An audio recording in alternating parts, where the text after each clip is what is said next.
সব থেকে আনসেফ দিল্লি, এবং দিল্লিতে দিনের পর দিন মহিলাদের উপর যে ক্রমাগত অত্যাচার হয়ে চলেছে এবং প্রত্যেক দিন রেপের ঘটনা এসছে বিগত বেশ কিছু বছরে, তাহলে কি দিল্লির সমস্ত পুরুষদের জেলে ভরে দেওয়া হচ্ছে?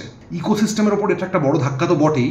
সব থেকে বড় ধাক্কা কিসে জানেন? সব থেকে বড় ধাক্কা হচ্ছে আমরা যারা মানবিকতায় বিশ্বাস রেখেছি, আমরা যারা বিশ্বাস রেখেছি সংবেদনশীলতায়, আমরা যারা বিশ্বাস রেখেছি ভালোবাসায়, তাদের গালে এটা একটা সজোরে চড়। অর্থাৎ ভারতবর্ষে বাস করে এই মুহূর্তে মানবিকতা, ভালোবাসা, সংবেদনশীলতা একটা উপহাসে পরিণত হচ্ছে মাত্র। আমরা যারা বিশ্বাস করছি চোখের বদলে চোখ নয়, ঘৃণার বদলে ঘৃণা নয়, তাদের জন্য এটা এখন উপহাসের জায়গা হয়ে দাঁড়াচ্ছে।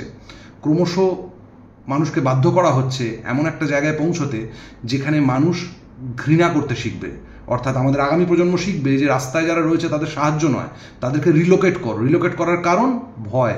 বলা হচ্ছে যে কুকুরের কামড়ে নাকি বিগত বেশ কিছু বছরে 20 জন মারা গেছে। আর কজন রেপ হয়েছে, কজন বাচ্চা খুন হয়েছে, কজন মানুষ খুন হয়েছে দাঙ্গার জন্য, ধর্মীয় দাঙ্গার জন্য কত মানুষের মৃতদেহ রাস্তায় পড়ে থেকেছে। এই হিসেবটা যদি করা হয় তাহলে তো সমস্ত মানুষদেরই জেলে ভরে দেওয়া উচিত।